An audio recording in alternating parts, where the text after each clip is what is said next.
Hello बच्चों, आप सभी का मनोहर क्लासेस में पुनः स्वागत है।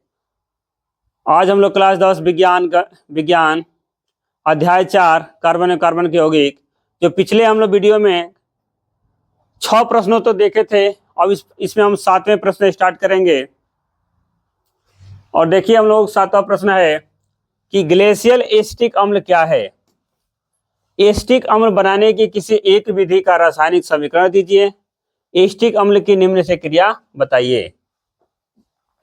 एस्टिरीकरण क्या है?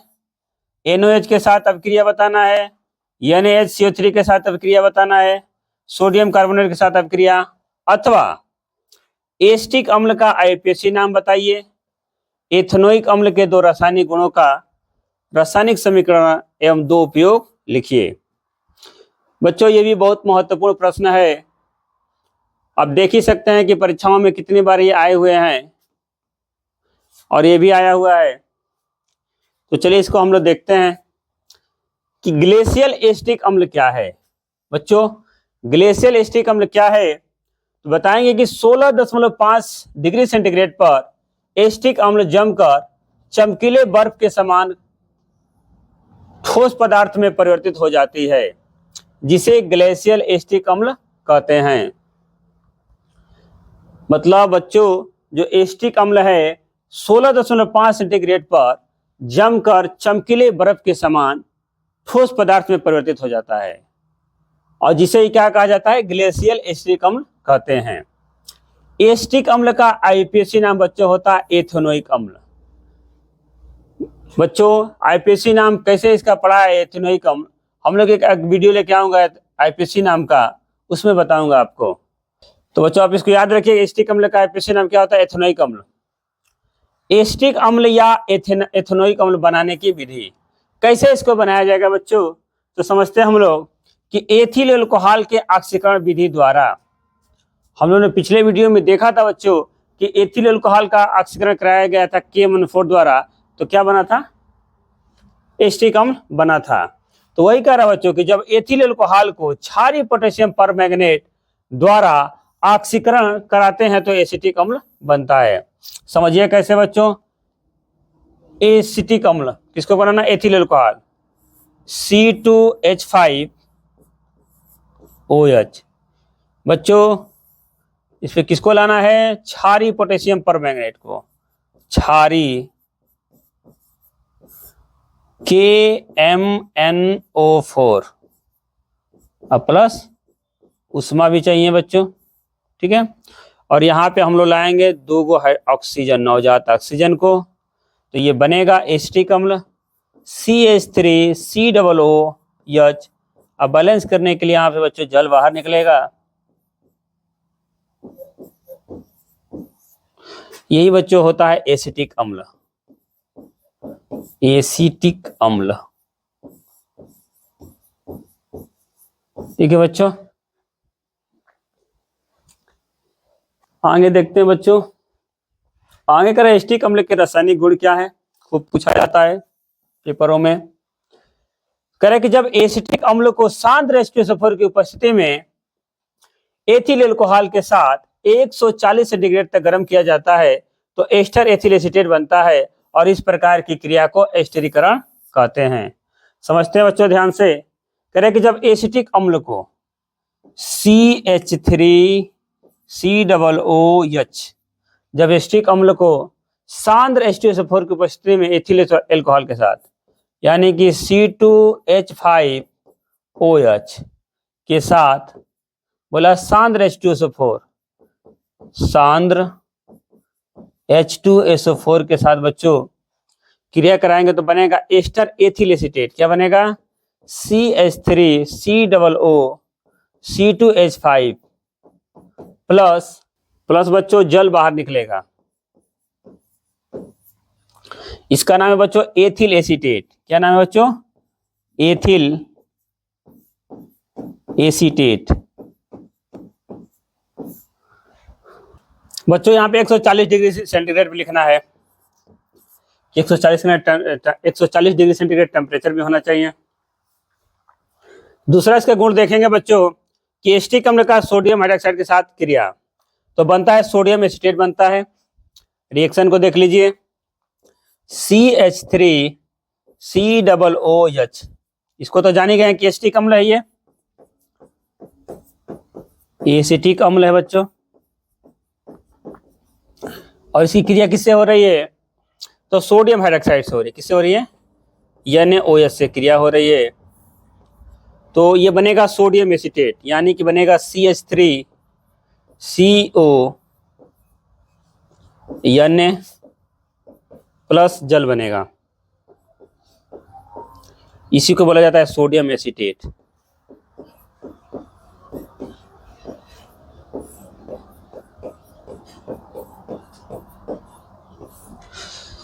अब इसका अगला गुण देखेंगे बच्चों, कह रहे सोडियम बाइकार्बोनेट के साथ क्रिया। देखेंगे बच्चों कि CH3COOH क्रिया कराना है NaHCO3 के साथ। तो बोला है कि क्या बनेगा? सोडियम एसीटेट बनेगा, CH3COO प्लस CO2 बनेगा और प्लस H2 भी बनेगा। ये बच्चों सोडियम एसीटेट है। बच्चों ये सोडियम कार्बोनेट है, सोडियम बाइकार्बोनेट, सोडियम बाइकार्बोनेट है, यह एसिटिक अम्ल है। अब देखने बच्चा है कि सोडियम कार्बोनेट के साथ अपक्रिया, तो बनेगा सोडियम एसीटेट बनता है और CO2 गैस निकलती है, CH3COOH प्लस Na2CO3। अब क्रिया कराने पे बनेगा sodium acetate, CH3COONA plus CO2 और प्लस H2 बनेगा बच्चों। तो देखिए यहाँ पे बैलेंस करने के लिए 2 से गुणा करना पड़ेगा, क्योंकि यहाँ पे 2 सोडियम है। ये बच्चों सोडियम कार्बोनेट है,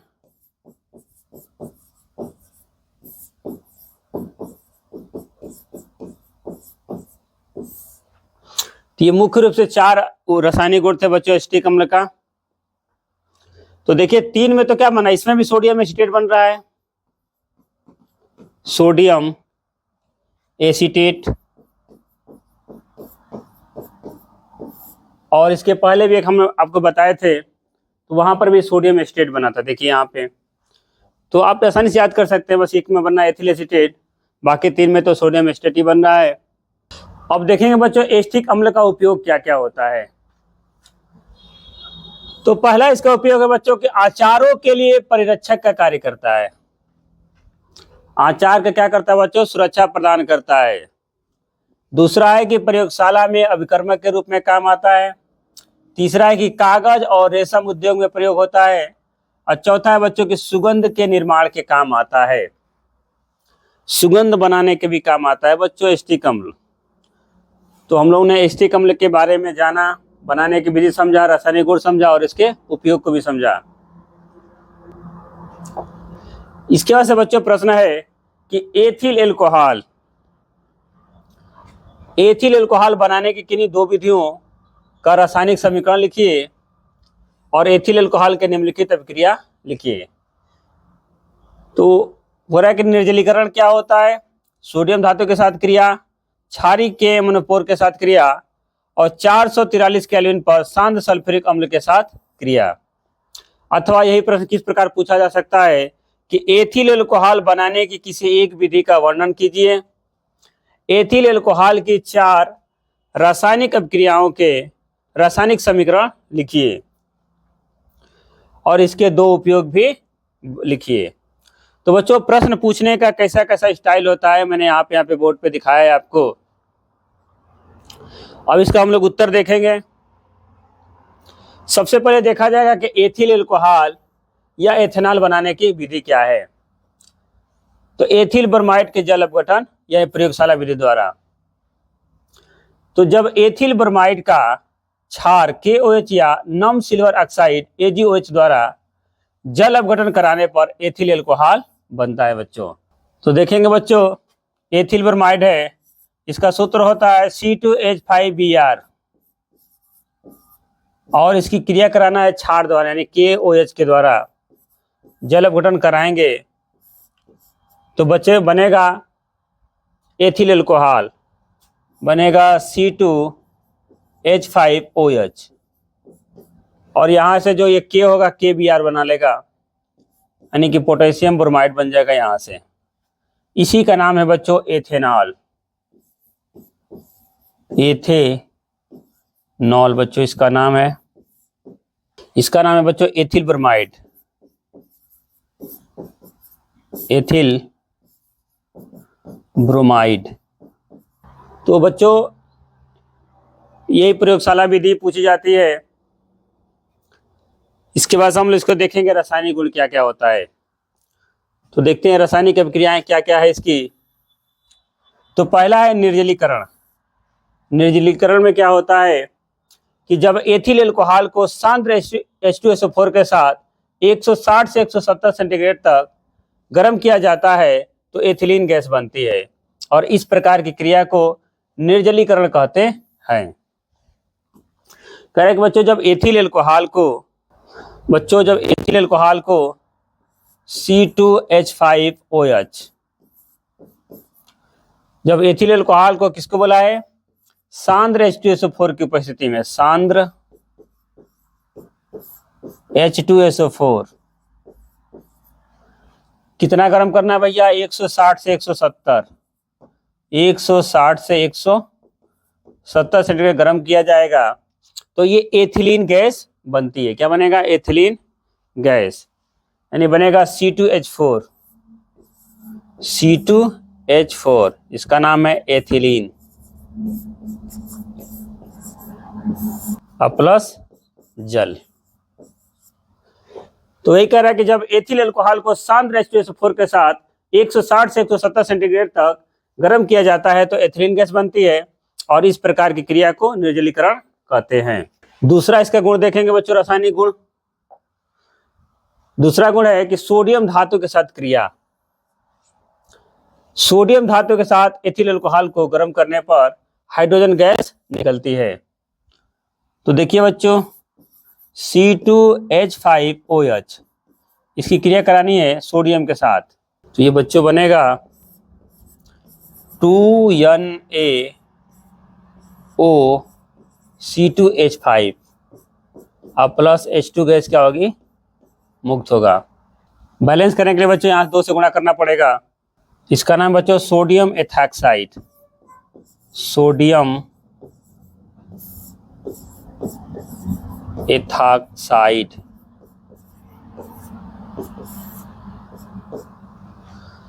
ये बच्चों सोडियम, इसका नाम आप जानते हैं कि यह है एथिल एल्कोहल।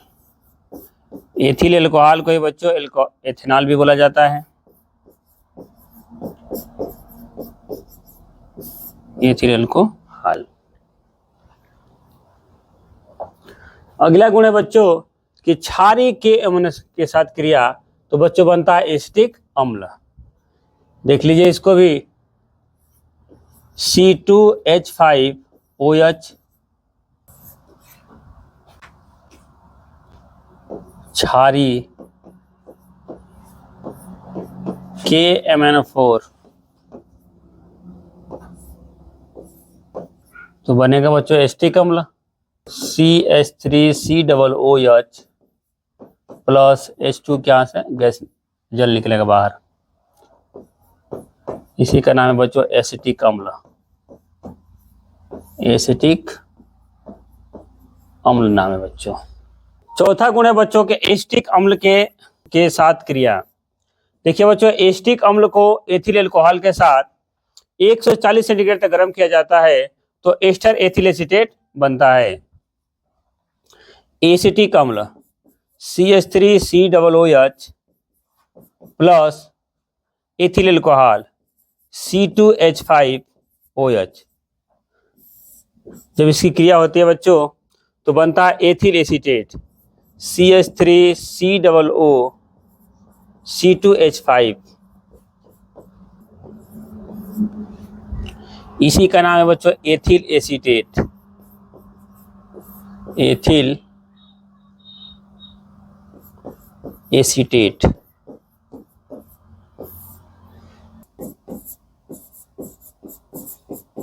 इसका नाम बच्चों एसिटिक अम्ल और इसका नाम बच्चों एथेनॉल। एथेनॉल। तो मुख्य रूप से बच्चों ये 4 उपयोग होता है। और इसके अब हम लोग देखेंगे गुण। एथिल अल्कोहल का उपयोग। तो देखिए बच्चों, अल्कोहल में पेट्रोल मिलाकर ईंधन के रूप में प्रयोग किया जाता है। दूसरा है कि औषधियों के निर्माण में प्रयुक्त होता है। और तीसरा है बच्चों के औद्योगिक विलायक के काम आता है। अब बच्चों, एथिल अल्कोहल और एसिटिक अम्ल में अंतर भी पूछा जाता है कि भौतिक एवं रासायनिक गुणों के आधार पर एथेनॉल एवं एथेनोइक अम्ल में अंतर स्पष्ट कीजिए। अथवा प्रयोग द्वारा आप एल्कोहल एवं कार्बोक्सिलिक अम्ल में कैसे अंतर स्पष्ट कर सकते हैं। तो देखिए बच्चों, भौतिक गुणों के आधार पर हम लोग अंतर देखेंगे एथेनॉल या अल्कोहल का। तो यह रंगहीन ज्वलनशील द्रव है और एथेनोइक अम्ल क्या, यह रंगहीन तीक्ष्ण गंध वाला द्रव है। एथेनॉल इसका क्वथनांक 78 डिग्री सेंटीग्रेड होता है और इसका क्वथनांक 118 डिग्री सेंटीग्रेड होता है। यह जल में अविलेय होता है और यह जल में विलेय होता है। और एथेनॉल पर बस लिटमस पेपर का कोई प्रभाव नहीं पड़ता है और एथेनोइक अम्ल पर यह नीले लिटमस पेपर को लाल कर देता है। अब देखेंगे बच्चों रासायनिक गुणों के आधार पर अंतर। वो तो भौतिक गुणों के आधार पर था, अब रासायनिक गुणों के आधार पर अंतर देखेंगे हम लोग। तो देखिए बच्चों, रासायनिक गुणों के आधार पर हम लोग अंतर देखते हैं कि एथेनॉल में और एसिटिक अम्ल में। एसिटिक अम्ल को एथेनोइक अम्ल भी कहा जाता है, कार्बोक्सिलिक अम्ल भी कहा जाता है। तो सोडियम धातु के साथ गर्म करने पर गैस निकलती है, हाइड्रोजन गैस निकलती है। और ये सोडियम से क्रिया करने पर हाइड्रोजन गैस नहीं निकलती है। दूसरा देखेंगे बच्चों कि सोडियम कार्बोनेट के साथ गर्म करने पर CO2 गैस नहीं निकलती है। यहाँ पे सोडियम कार्बोनेट के साथ गर्म करने पर बुदबुदाहट के साथ CO2 गैस निकलती है। बच्चों तीसरा अंतर है कि विरंजय चूर्ण के साथ गर्म करने पर क्लोरोफॉर्म का मीठी गंध आती है और एथेनोइक अम्ल में कि विरंजय चूर्ण के साथ क्रिया नहीं होती है। अगला है कि आयोडीन तथा NaOH विलयन के साथ गर्म करने पर आयोडोफॉर्म का पीला क्रिस्टल बनता है और बच्चों एथेनोइक अम्ल में बताएंगे तो कोई अभिक्रिया नहीं होती है। तो ये मुख्य रूप से अंतर था बच्चों रासायनिक गुणों के आधार पे। अब बच्चों अगला प्रश्न है कि साबुन क्या है, साबुन बनाने की किसी एक विधि का वर्णन कीजिए। मिसेल क्या है, मिसेल अवधारणा के आधार पर साबुन की सफाई प्रक्रिया या निर्मलन अभिक्रिया को समझाइए। अब मुझे बताने की जरूरत नहीं है कि यह प्रश्न कितना इंपॉर्टेंट है, आप इसको देख लीजिए एक बार अपने आंखों से कि 19, 20, 21, 22, 23, 24, 25 अब इतना प्रश्न ढूंढ के लाया हूं आपके लिए। अब नहीं देखेंगे तो कब देखेंगे। तो देखिए बच्चों, साबुन क्या है, साबुन क्या है बच्चों, तो समझते हैं साबुन क्या है। तो उच्च वसा अम्लों के सोडियम तथा पोटेशियम लवण, सोडियम या पोटेशियम लवण साबुन कहलाते हैं। उच्च वसा अम्लों के सोडियम या पोटेशियम लवण साबुन कहलाते हैं।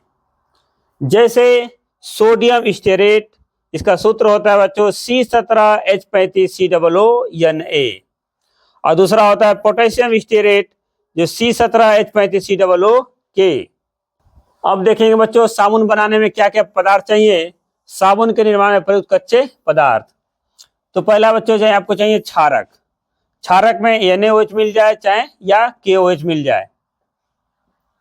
उसके बाद चाहिए वनस्पति तेल, जैसे कि नारियल का तेल, महुआ का तेल, तिल का तेल, सरसों का तेल आदि।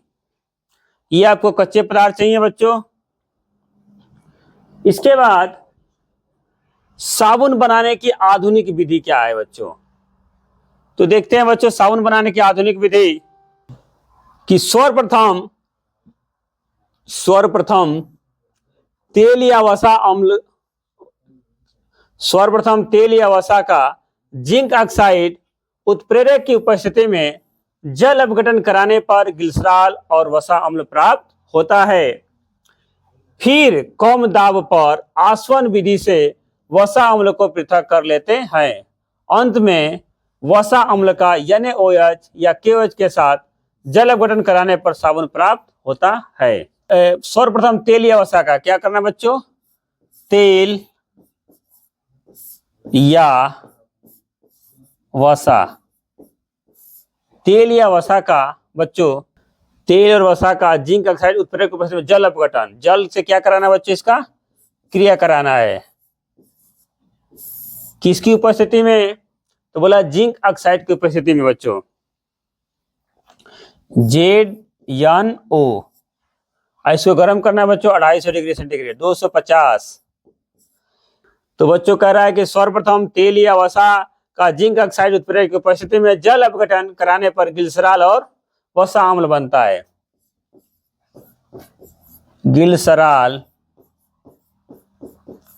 ग्लिसरॉल और वसा अम्ल।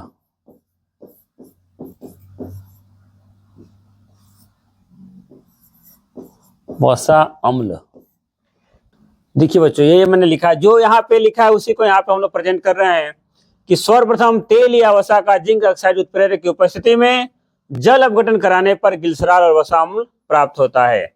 तो देखिए ये आपको ग्लिसरॉल और वसा अम्ल प्राप्त हो गया।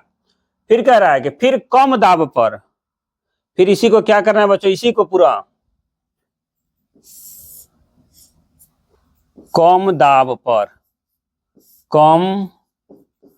दाब पर क्या करना है,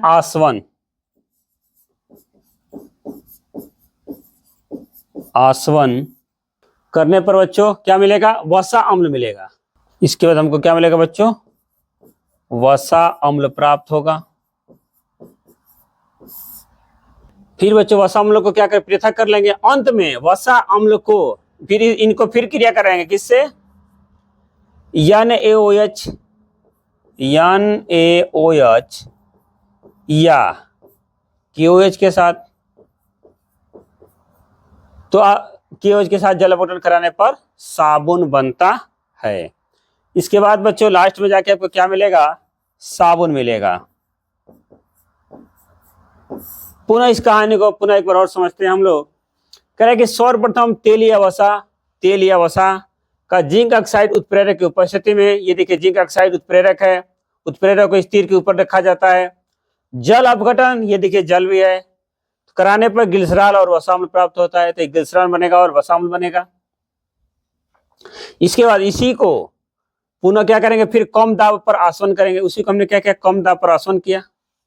तो वसा अम्ल को पृथक कर लेंगे, यहां से वसा अम्ल हम लोग फिर अलग कर लेंगे और अंत में वसा अम्ल का NaOH सोडियम हाइड्रोक्साइड या KOH के साथ जल अपघटन करा देंगे बच्चों, तो हम लोग साबुन मिल जाएगा, जिसको हम लोग ढूंढ रहे थे। अब देखते हैं बच्चों कि मिसेल क्या होता है। समझ लें, मिसेल कह रहे कि साबुन को जल में घोलने पर उसके स्टीरेट आयन, मतलब ये बच्चों यहाँ नीचे हो गया या ऊपर होना चाहिए, यहाँ पे RCOO- कोलाइडिक कणों के रूप में परस्पर गुच्छे में एकत्रित होकर गोली रूप में व्यवस्थित हो जाते हैं, जिसे मिसेल कहते हैं। आप देखे होंगे बच्चों, जब बाल्टी में निरमा डालते हैं, सरफ डालते हैं और उसको हाथ से हिलाते हैं जोर से, तो उसमें गोले गोले क्या होते हैं, गुच्छे बन जाते हैं। उसी को हम लोग मिसेल कहते हैं बच्चों। थोड़ा यहाँ केमिस्ट्री की भाषा थोड़ा टेढ़ी होती है। दिक्कत है कि साबुन को जल में घोलने पर उसके स्टीरेट आयन कोलाइडिक कणों के रूप में गुच्छे के रूप में एकत्रित हो जाते हैं, होकर गोली रूप में व्यवस्थित हो जाते हैं, जिसे क्या कहते हैं, मिसेल कहते हैं। मिसेल अवधारणा के आधार पर साबुन की सफाई प्रक्रिया। तो देखते हैं बच्चों, साबुन को प्रायः RCOONA द्वारा प्रदर्शित किया जाता है। देखिए यहाँ पे R का मतलब होता है बच्चों एल्किल समूह, एल्किल समूह।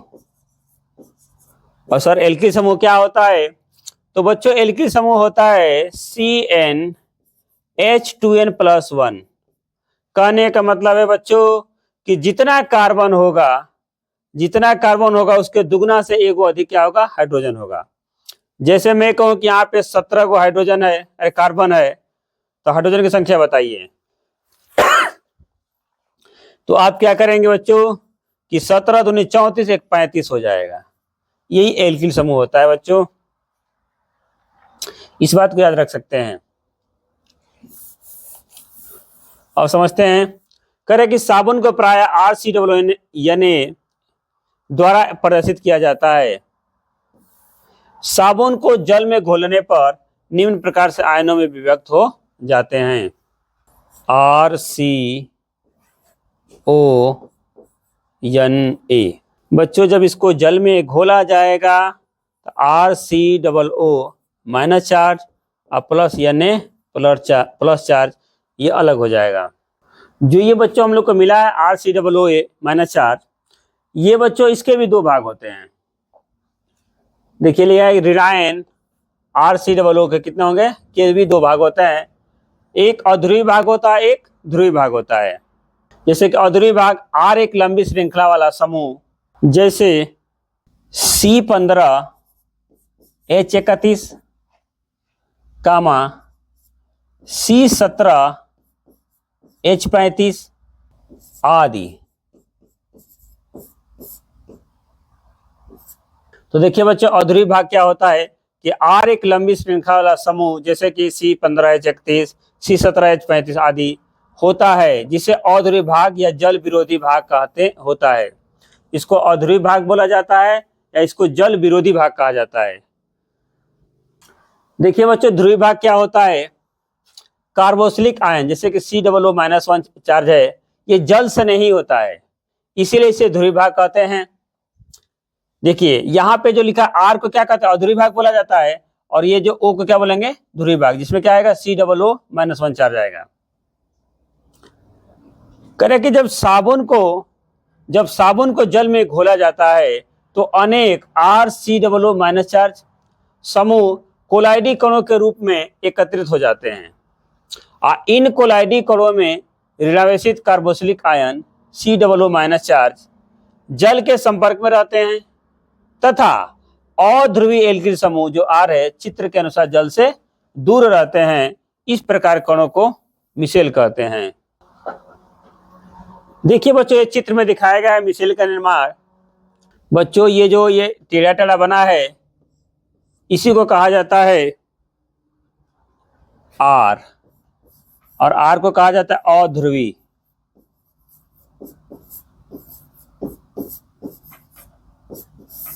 और इसको बच्चों बोला जाता है ध्रुवी भाग।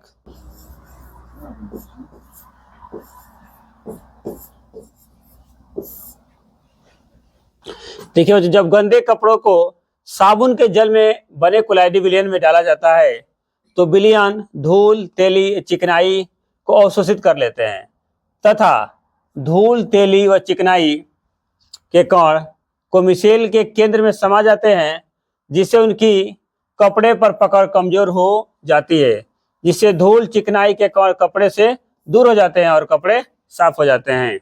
अब अगला प्रश्न है बच्चों कि अपमार्जक किसे कहते हैं, अपमार्जक साबुन से श्रेष्ठ है क्यों? साबुन और अपमार्जक में अंतर बताइए।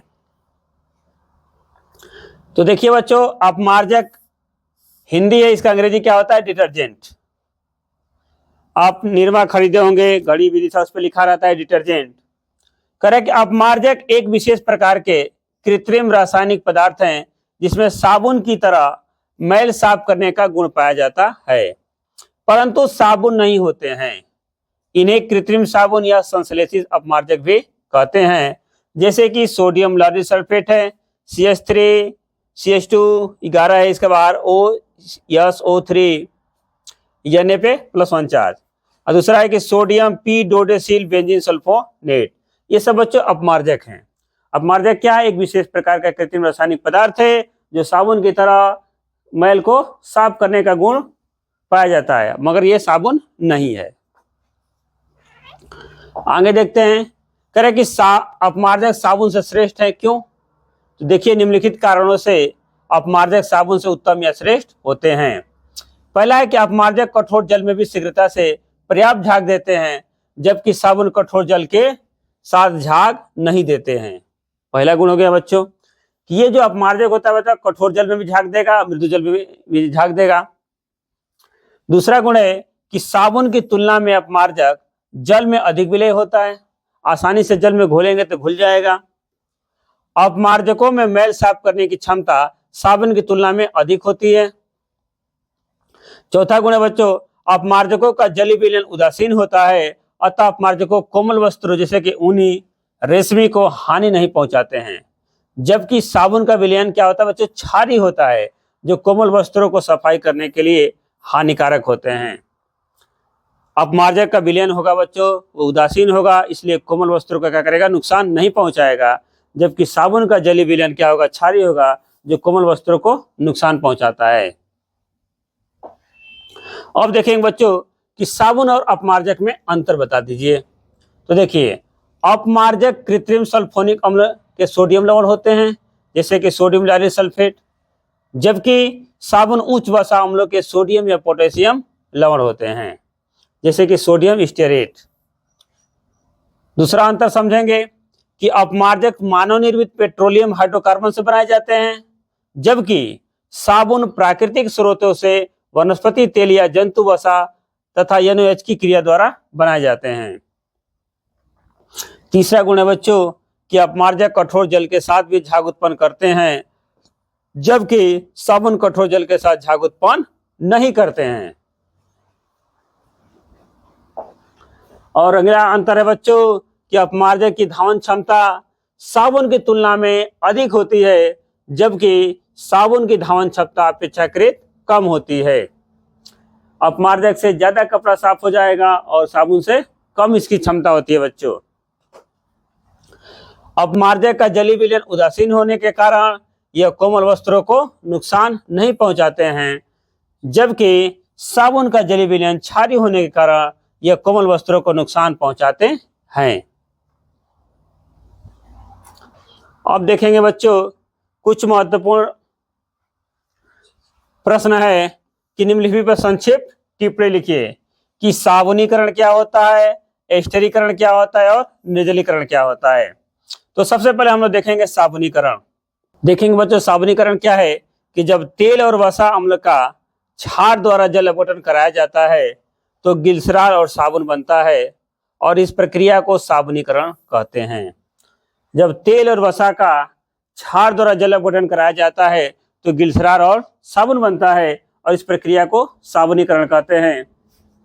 देखते हैं बच्चों इसका उदाहरण, CH2 COO C17 H35 CH COO C17 H35, फिर सिंगल बॉन्ड से बच्चों CH2 COO C17 H35 plus 3NaOH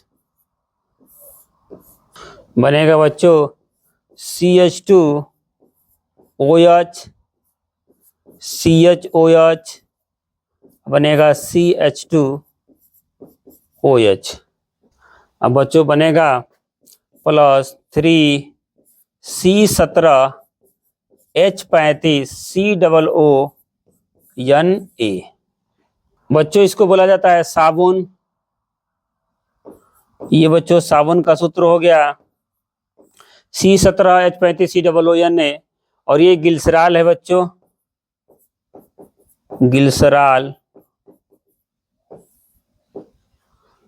ये तो सोडियम हाइड्रोक्साइड है बच्चों, इसका नाम होता है ट्राइएस्टरीन।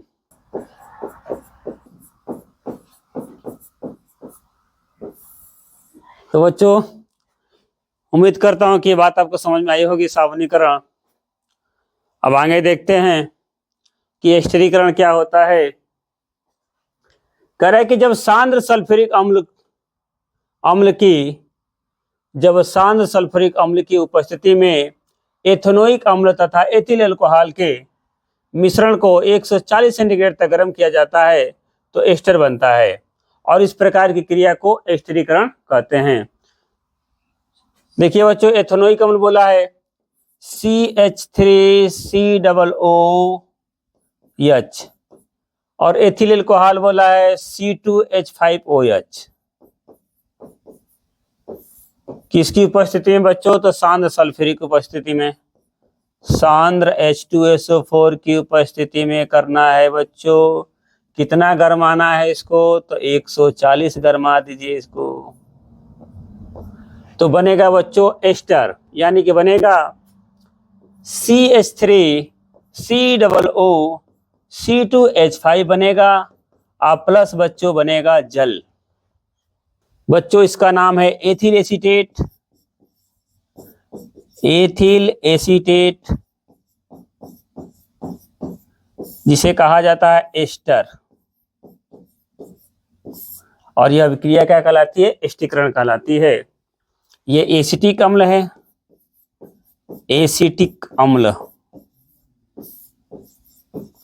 एसिटिक अम्ल का दूसरा का नाम क्या है बच्चों? एथेनोइक अम्ल भी होता है, और यह एथिल अल्कोहल है, एथिल अल्कोहल। तो बच्चों कह रहा है कि जब सांद्र सल्फ्यूरिक अम्ल की उपस्थिति में एथेनोइक अम्ल तथा एथिल अल्कोहल के मिश्रण को 140 सेंटीग्रेड तक गर्म किया जाता है तो एस्टर बनता है, और इस प्रकार की क्रिया को एस्टरीकरण कहते हैं। तो देखिए, यह है एथेनोइक अम्ल, यह है एथिल अल्कोहल। सांद्र H2SO4 की उपस्थिति में 140 सेंटीग्रेड तक गर्म करेंगे तो बनेगा एथिल एसीटेट और जल बनेगा, और जो यह अभिक्रिया होगी एस्टरीकरण कहलाती है। अगला है बच्चों कि निर्जलीकरण। कह रहे कि जब सांद्र H2SO4 फास्फोरस पेंटाक्साइड P2O5, ऑर्थोफॉस्फोरिक अम्ल H3PO4 आदि कुछ ऐसे पदार्थ हैं जो वसा अम्ल, एल्कोहल, कार्बोहाइड्रेट से जल के अणुओं को अवशोषित कर लेते हैं, इन्हें निर्जलीकारक कहते हैं, और यह क्रिया निर्जलीकरण कहलाती है। देखिए बच्चों, ये वसा अम्ल से, कहाँ से? वसा अम्ल से, एल्कोहल से और कार्बोहाइड्रेट से जल को क्या करेगा? निकाल लेगा, अवशोषित कर लेगा। तो जो अवशोषित करेगा उसे निर्जलीकारक कहेंगे, और ये जो क्रिया हो रही है इसे निर्जलीकरण कहलाती है। एग्जाम्पल के माध्यम से समझिए बच्चों, एल्कोहल का निर्जलीकरण कैसे होता है। C2H5OH सांद्र H2SO4 की उपस्थिति में बच्चों 160 से 170 सेंटीग्रेड तक इसको गर्म किया जाएगा, तो ये बनेगा C2H4, और प्लस इसमें से जल को क्या करेगा? अवशोषित कर लेगा। इसको बोला जाता है बच्चों एथिलीन, और ये क्या है? एल्कोहल है, यानी कि एथेनॉल है। तो देखिए, वही आपसे कहा है कि वसा अम्ल होना चाहिए, चाहे एल्कोहल होगा चाहे कार्बोहाइड्रेट होगा, इसे क्या करेंगे? जल के अणुओं को अवशोषित कर लेते हैं, इन्हें क्या करेंगे? निर्जलीकारक कहेंगे, और क्रिया निर्जलीकरण कहलाती है। यहाँ से देखिए, जल को क्या किया? अवशोषित कर लिया गया, यहाँ से एथिलीन बना है। एक और समझते हैं बच्चों, एस्टिक अम्ल का निर्जलीकरण। देखिए, एस्टिक अम्ल को फास्फोरस पेंटाक्साइड P2O5 के साथ गर्म करने पर एस्टिक एनहाइड्राइड बनता है, 2CH3COOH। किसकी उपस्थिति में करना है बच्चों? P2O5 की उपस्थिति में, P2O5 की उपस्थिति में करना है, तो ये बनेगा बच्चों CH3CO का whole twice O plus H2O। तो बच्चों इसी का नाम है एसिटिक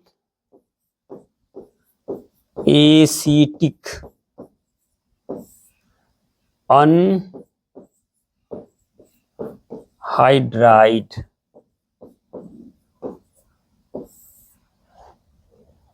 ये बच्चों एसिटिक अम्ल है।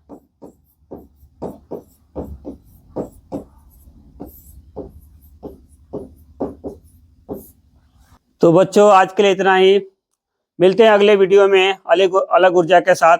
धन्यवाद।